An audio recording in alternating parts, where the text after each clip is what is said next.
Morning guys, happy Homebrew Wednesday. Today I'm going to take the crop yeast from yesterday's brew.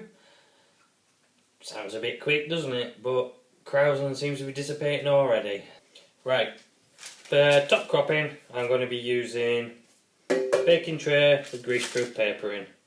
And I'll be using my old brew spoon to scoop it out.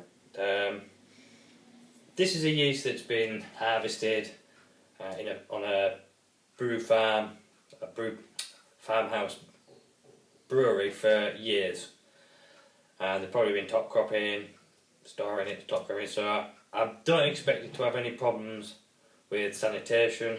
I think it's a very vigorous yeast. Sorry, pussycat shouting at me. Yes, hello, Misty. Yeah. So I don't expect to have any problems with it. It's probably full of wild yeast. I mean, this is a yeast that you wouldn't want to meet down a dark alley. In fact, you wouldn't want to meet it in a bright street. It's the kind of yeast that steals the sweets out of babies' prams and then takes the pram as well. So I don't expect to have any problems. So I'll get to scraping. I'll show you what the Krausen looks like. You'll see it's sunk already. It's only been, what time is it now? It's just gone 11, so it's been less than 24 hours and it's starting to sink already. So we'll get that done and I'll show you the yeast and then we'll get it in a cupboard to dry. Right, so we're going to look inside and you can see already, that's a bit blurry I suppose, you can see already how the Krausen's started to dissipate. Right, so we're past peak, so time to start cropping. Alright, so I can strong esters there already. So we take it off the top, dump it on there, go around again. It's here.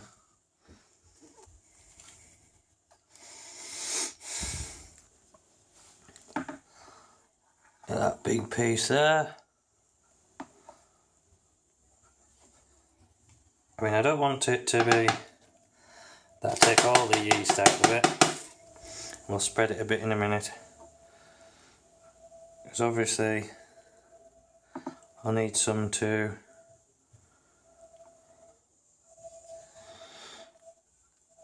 continue the fermentation and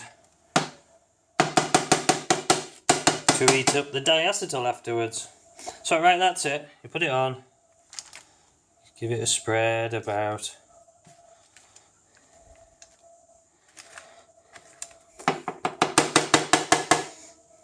On the paper. And then I'm going to put it in a wardrobe cupboard. Mainly to keep the cats away from it. And that is quite a lot of, it should be. It should work out quite vigorous and should be enough there for at least another 2 brews. One day, or not even 24 hours, we're down to 1.032, so we've dropped 2 points. And I also wanted to do a test. Because of how high the gravity reading was yesterday, compared to what I was aiming for, I've got a second hydrometer just to try and compare. Alright, so the first hydrometer came out with 1.032 and this one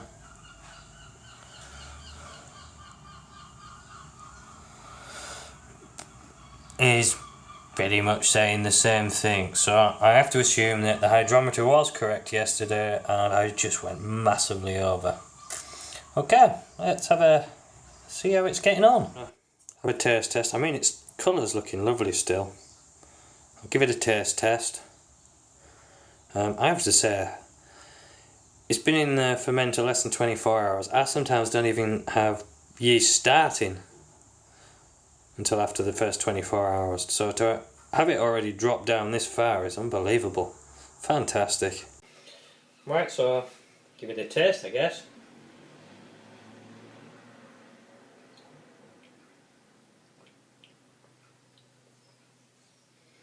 obviously it's going to have the diacetyl in there and such.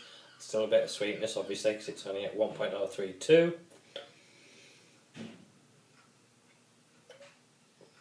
I mean, it tastes smooth. I can taste the bitterness. Some fruitiness. It's quite light and fruity. I'll say that. I'm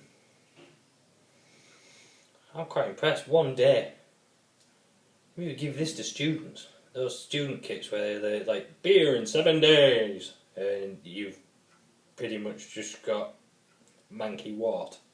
But this, you could have a beer fully carbonated, cleared, in 7 days, I think.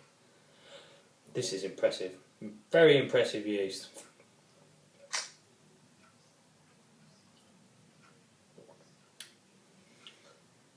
My recipe seems to be holding out at the minute, and I haven't dry hopped it yet, so we'll see what that does. But that's got a nice fruitiness. I mean, heavy bitterness, and there's diacetyl in there, and I wouldn't say there's much diacetyl. Considering it's brewing at 32 degrees, it's not troubling it.